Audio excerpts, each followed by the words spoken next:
যখন বৈষ্ণব ঠাকুর নাচতে নাচতে চলেছে, আত্মদেব ব্রাহ্মণ গাছের নিচেই বসেছিল। ওই বৈষ্ণব ঠাকুরকে দেখে ছুটতে গিয়ে আছাড় খেয়ে পড়েছে চরণ তলে। বাবা ঠাকুর, বাবা ঠাকুর। এ কি, এ কি, কে তুমি? কে তুমি বাবা? আমার আমার চরণ ধরছো কেন? কি চাই তোমার? কি নাম তোমার? বাবা ঠাকুর, আমার নাম আত্মদেব ব্রাহ্মণ। ব্রাহ্মণ? ও, তো তুমি কি জন্য এসেছো এই জঙ্গল মাঝে? তুমি কি পথ হারিয়েছ? আগে না বাবা ঠাকুর। তাহলে তুমি কি কাউকে খুঁজছো? আগে আগে না বাবা ঠাকুর। তাহলে তুমি কি করতে এসেছো? বাবা ঠাকুর, এই জঙ্গল মাঝে আমি আত্মহত্যা করতে এসেছি। আত্মহত্যা? কিন্তু কেন? কি নেই তোমার? অর্থ আছে? আছে। প্রতিপত্তি আছে? আছে। সম্পত্তি আছে? আছে। স্ত্রী আছে? আছে। তাহলে কি নেই তোমার? বাবা ঠাকুর, সব আছে। অর্থ আছে, প্রতিপত্তি আছে, সম্পত্তি আছে, ঘর আছে, স্ত্রী আছে। শুধু বাবা বলে ডাকার মতো একটা পুত্র সন্তান আমার নেই। কি বললে? কি বললে ব্রাহ্মণ? একটা পুত্র নেই বলে তুমি আত্মহত্যা করতে এসেছো? বলি ও ব্রাহ্মণ, পুত্র থাকলেই যে পুত্র তোমায় দেখবে না গো। হ্যাঁ, তোমার প্রারব্ধে যদি থাকে যে তোমায় কেউ খেতে দেবে, সেটা সন্তান থাকলেও দেবে আর সন্তান না থাকলেও দেবে। তোমার কর্মে, তোমার প্রারব্ধে যদি গোবিন্দ লিখে রাখে তুমি দুটো খেতে পাবে, তার জন্য তো সন্তান লাগে না গো। কেউ না কেউ তোমায় দেখবে। বাবা ঠাকুর, তাহলে সন্তান চাওয়াটা কি আমার ভুল? সন্তান আমায় বাবা বলে ডাকবে, সেটা চাওয়াটা কি আমার ভুল? সন্তান ভবিষ্যতে আমাকে দেখবে, সেটা চাওয়াটা কি আমার ভুল? সন্তান ভবিষ্যতে আমার বংশকে এগিয়ে নিয়ে যাবে, সেটা চাওয়াটা কি আমার ভুল? না না ব্রাহ্মণ, সন্তান চাওয়াটা তোমার ভুল নয়, সন্তানের প্রতি আশাটা তোমার ভুল। সন্তানের প্রতি কামনা তোমার ভুল। সন্তানের প্রতি তোমার যে আশা, তোমার যে আকাঙ্ক্ষা, তোমার যে চাওয়া, এই চাওয়াটা তোমার ভুল। কারণ সন্তান থাকলেই যদি সন্তান বাবা মাকে দেখতো মাগো, তাহলে বলো তো, গান্ধারীর তো 100 ছেলে ছিল, তাহলে মৃত্যু শয্যায় কেন একটা ছেলে গান্ধারীর বদনে একটুখানি জল দিল না? মৃত্যুর পর কেন গান্ধারীকে কোনো একটা ছেলে আগুন দিতে এলো না?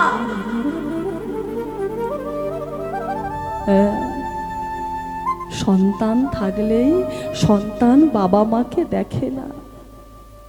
কি গো মা, সন্তান থাকলেই যদি সন্তান বাবা মাকে দেখতো, তাহলে জগতে এত বৃদ্ধাশ্রম হতো না, এত বাবা মায়ের চোখের জল পড়তো না। যে ছেলেটাকে সে তিলে তিলে বড় করলো, যে ছেলেটাকে সে বুকের রক্ত জল করে অর্থ ইনকাম করে তাকে খাওয়ালো, পড়ালো, মানুষ করলো, লেখাপড়া শেখালো, সেই ছেলেটা বড় হয়ে বাবা মাকে রাস্তায় নামিয়ে দিতে পারতো না। একটা সন্তানকে মানুষ করতে বাবা মার যে আত্মত্যাগ, আত্মবলিদান, আজকের দিনে কটা সন্তান তার বিনিময় দেয়? কারণ আপনি চাইবেন যে আমি যদি খেটে খাই আমার সন্তান যেন থাকে দুধে ভাতে। প্রত্যেকটা বাবা মায়ের স্বপ্ন থাকে যে আমি কষ্ট করছি বলে আমার সন্তানটা যেন কষ্ট না পায়। নিজে আধ পেটে খেয়ে থেকে সন্তানকে দুবেলা দুমুঠো খেতে দেয়।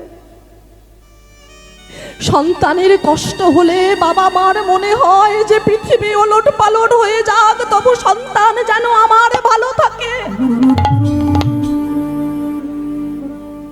এখন ইংলিশ মিডিয়ামে পড়াতে হবে, তা না হলে ছেলে চাকরি পাবে না, তা না হলে ছেলে মানুষ হবে না।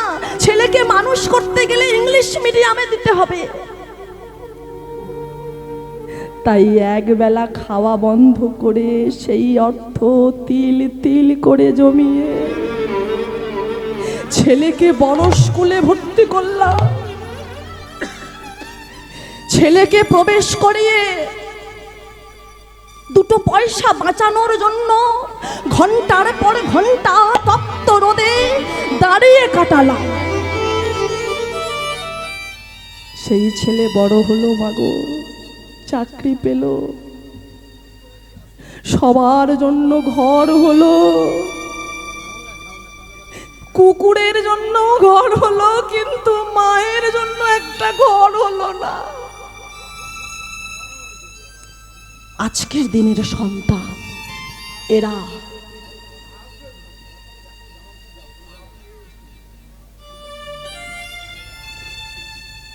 খেজুর গাছ দেখেছেন? খেজুর গাছ কি গো মা, এদিকে খেজুর গাছ আছে? খেজুর গাছ কেটে রস হয় না? সেই রস জাল দিয়ে গুড় তৈরি হয়, আর সেই গুড় বিক্রি করে আমাদের সংসার চলে। কিন্তু দেখুন তো, যতদিন সেই খেজুর গাছটা ভালো থাকে, খেজুর গাছের মালিক কি করে, সেটাকে কেটে রস বিক্রি করার জন্য তার কত যত্ন করে, তার আগাছা পরিষ্কার করে, তার নিচে জল দেয়, তার পাতা ছাটে। কেন না? সেই খেজুর গাছের রস বিক্রি করে আমার অর্থ হবে, সেই অর্থ দিয়ে আমার সংসার চলবে। কিন্তু সেই রস দিতে দিতে যেদিন খেজুর গাছটা শুকিয়ে যায় না মা, সেদিন কেউ সেই খেজুর গাছটাকে যত্ন করে না। কেউ সেই খেজুর গাছটার আগাছা পরিষ্কার করে না। কেউ সেই খেজুর গাছটার ডালপালা ছেটে দেয় না। যে মালিকটা দিনের পর দিন তাতে যত্ন করত, সেই মালিকটাও সেদিন সেই খেজুর গাছটাকে টুকরো টুকরো করে কেটে উনানের মধ্যে ফেলে দেয়।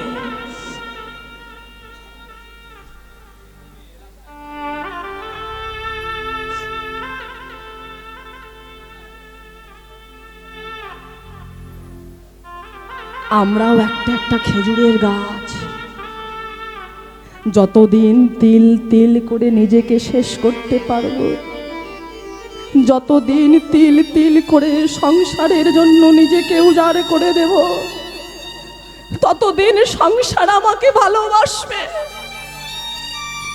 কিন্তু যেদিন সংসারের জন্য কিছু করতে পারবো না, যেদিন সংসারের জন্য নিজেকে উজাড় করে দিতে পারবো না, সেদিন সংসারও আমাকে ছুঁড়ে ফেলে দেবে রাস্তার মাঝখানে।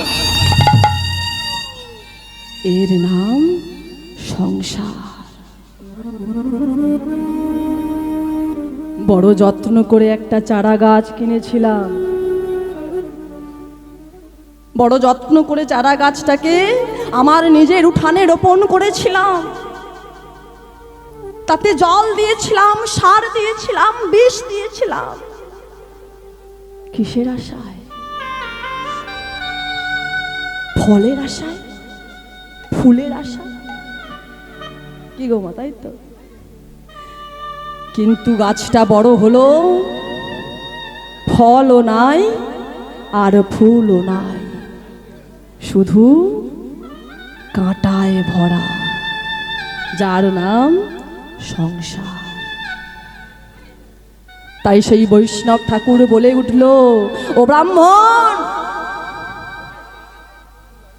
যে সন্তানের জন্য তুমি নয়ন বাড়ি পরিশন করছো, সে সন্তান তোমায় দেখবে না।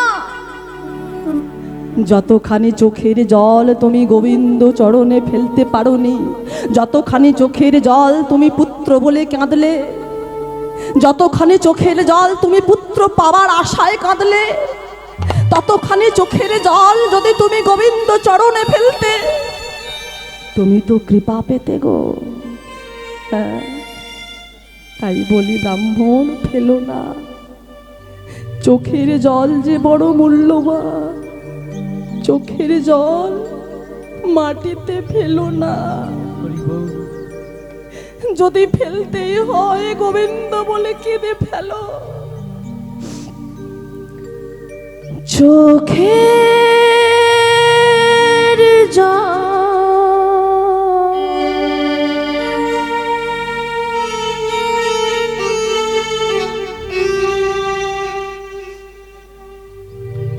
মাটিতে ফেলো না, ফেলো গো শ্রীচরণে। চোখের জল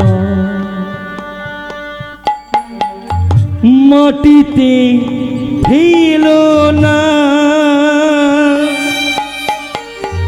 ফেলো গো শ্রীচরণে। চোখের জল মাটিতে ফেলো না,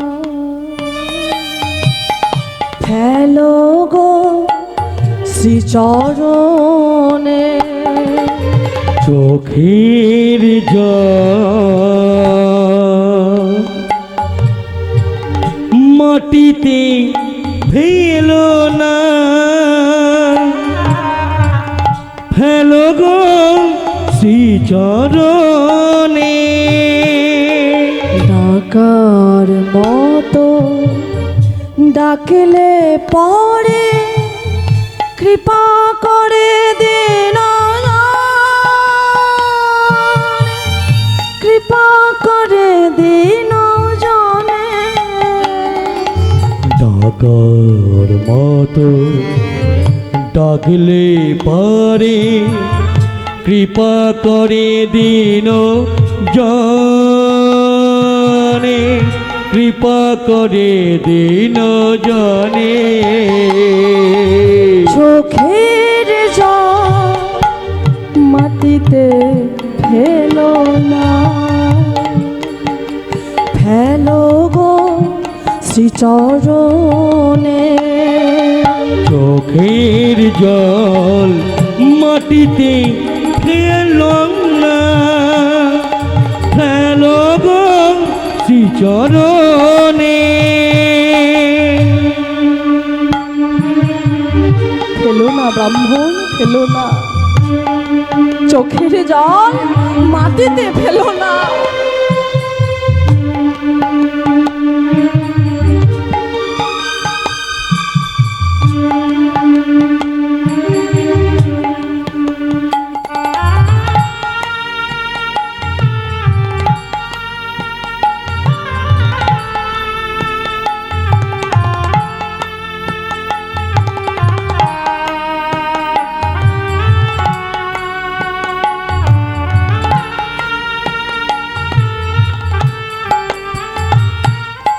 ভক্তির অশ্রু দিয়ে নয়নের ধোয়াও তার চরণ, কি মনে ভক্তি অশ্রু দিয়ে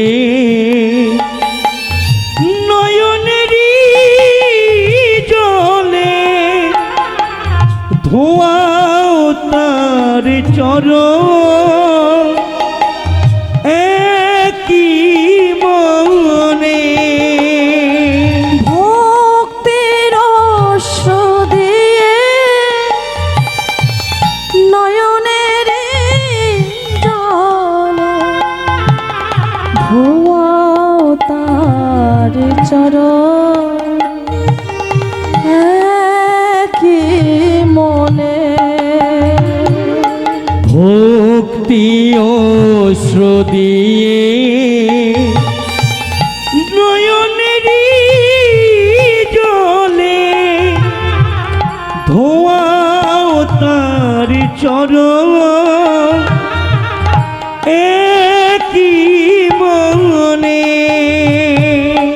ডাকার মতো ডাকলে পরে কৃপা করে দিন কৃপা করে দিন জানে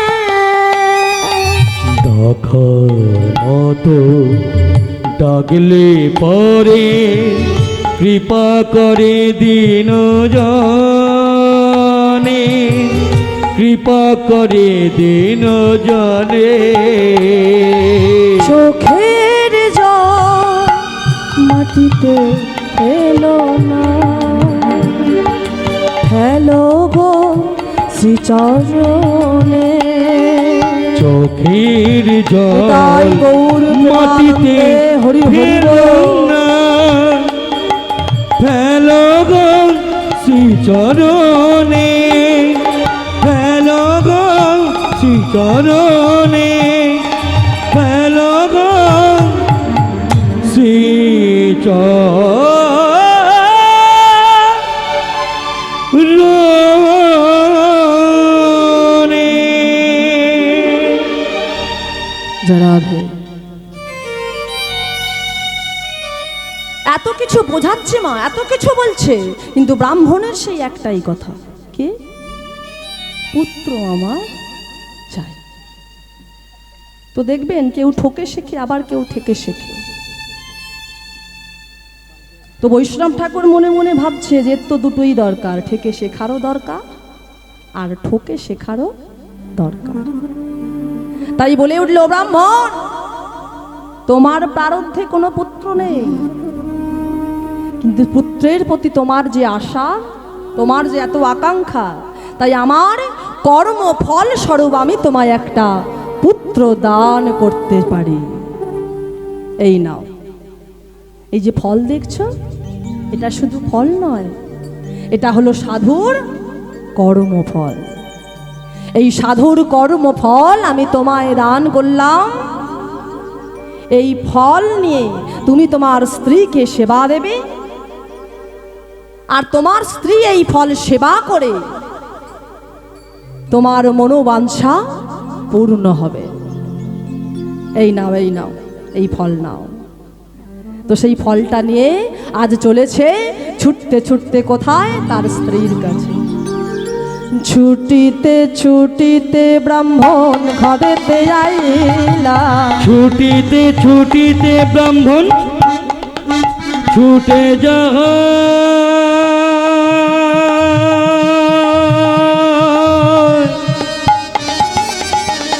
হরি হরি বল, হরি বল। ব্রাহ্মণ ছুটে যায়,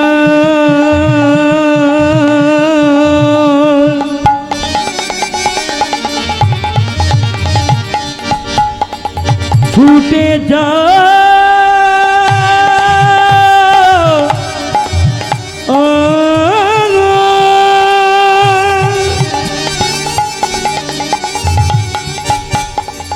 ছুটে যায়,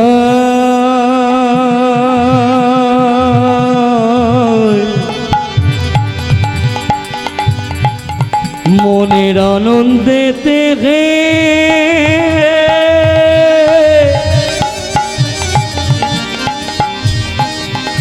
ব্রাহ্মণ ছুটে যায়,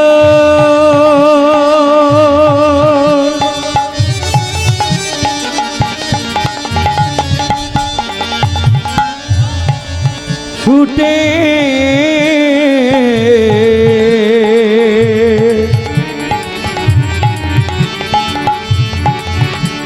ছুটে যায়, ছুটে যায়, ছুটে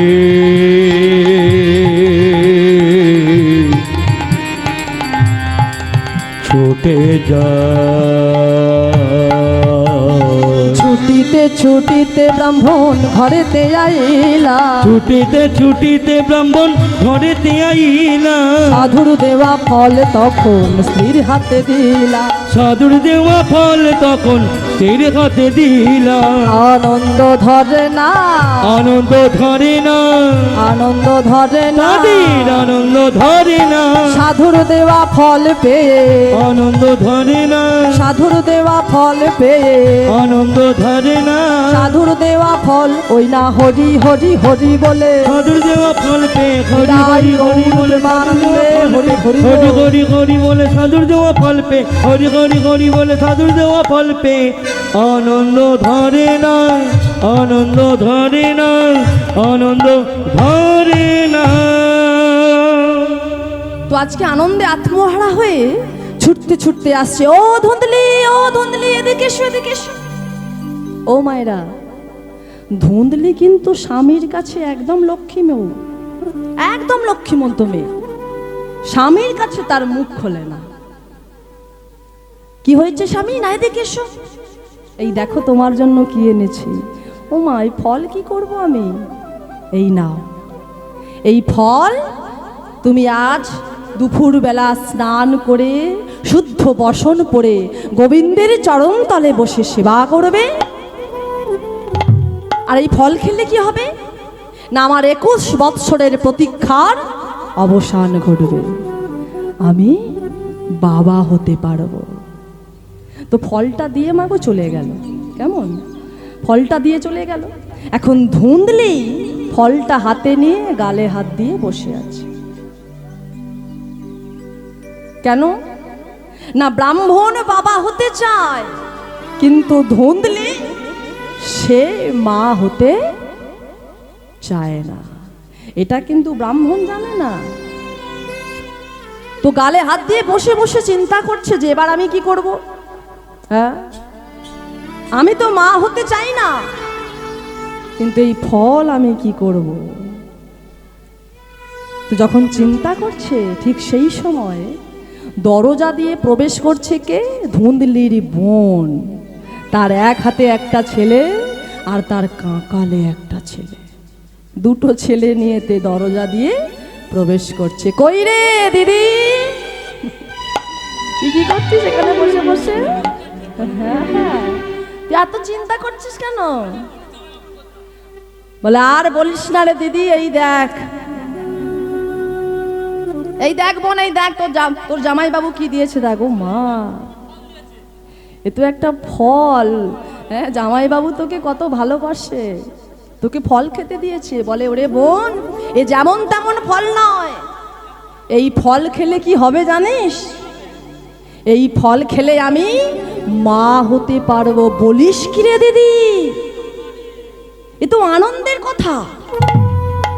21 বৎসর তোদের বিবাহ হয়েছে, তুই মা হসনি, আর তুই মা হবি, এ তো আনন্দের কথা।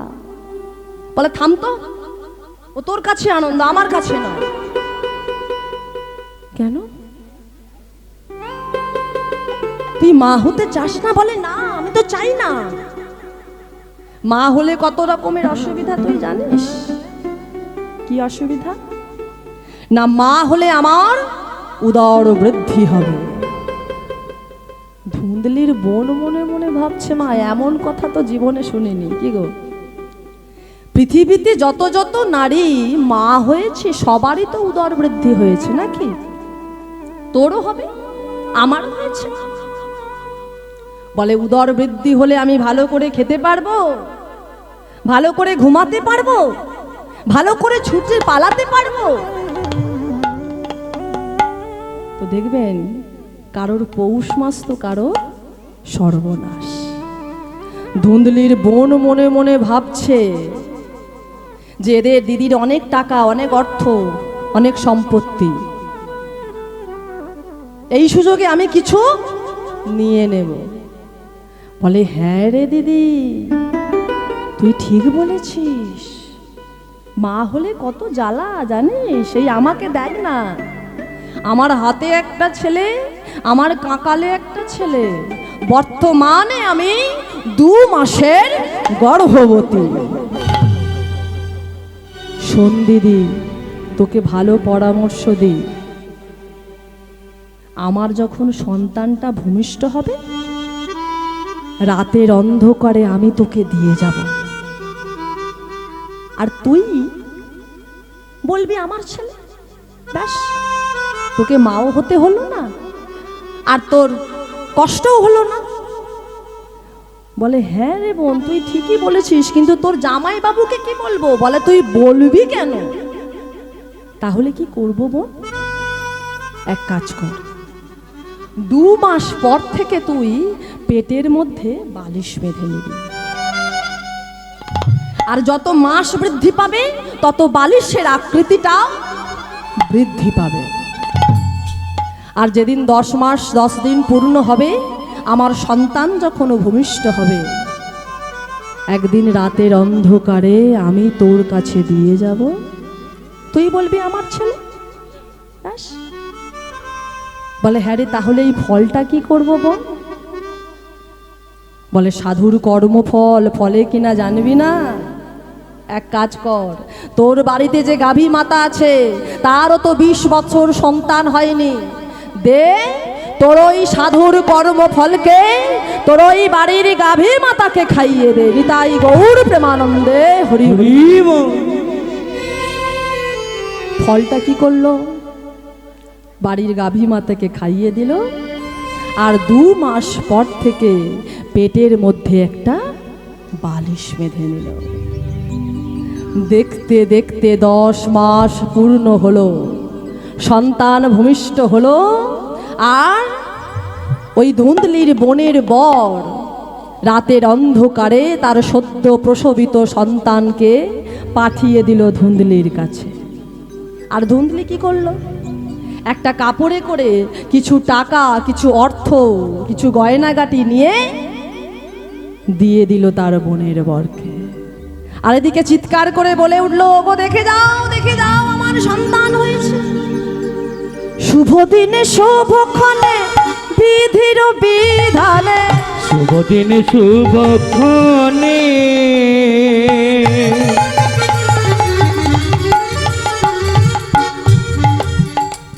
মায়ের আনন্দ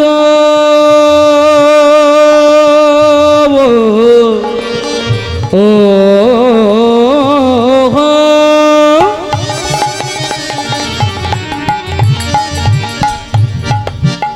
ধরে না রে,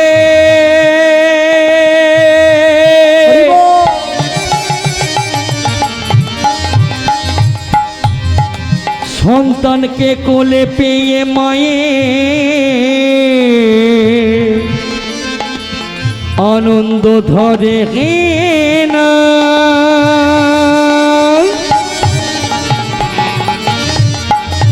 ধরে না রে, ধরে না রে, ধরে না রে। শুভ দিনে শুভক্ষণে বিধির বিধানে, শুভ দিনে শুভক্ষণে বিধির বিধানে পুত্র সন্তান লোভিল জনম, জন্ম পুত্র সন্তান লোভিল জনম, জন্ম পুত্র সন্তান লোভিল জনম। আনন্দ আর ধরে না রে, আনন্দ আর ধরে নারী, আনন্দ আর ধরে না রে, আনন্দ আর ধরে নারী, সন্তানের মুখ হেরি, আনন্দ আর ধরে নারী, সন্তানের মুখ হেরি, আনন্দ আর ধরে নারী, সন্তানের মুখ আর হরি হরি হরি বলে, সন্তানের মুখ ফেরি হরি হরি হরি বলে, সন্তানের মুখ ফেরি হরি হরি হরি বলে, সন্তানের মুখ ফেরি হরি হরি হরি বলে, সন্তানের আনন্দতে হইল মগন, মগন আনন্দতে হইল মগন। আজ আদমদেব ব্রাহ্মণের আনন্দ ধরছে না মা, কেন না? 21 বৎসর পর সন্তান হয়েছে। তাই ধুন্দলি বলে, দেখো আমার সন্তানের নাম কিন্তু আমার নামের অক্ষরের সঙ্গে মিল করে রাখবো, কেমন? তো আমার নাম ধুন্দলি, আর আমার ছেলের নাম রাখলাম ধুন্ধকারে। ধুন্ধকারে কথার অর্থ হলো অন্ধকারের মায়া।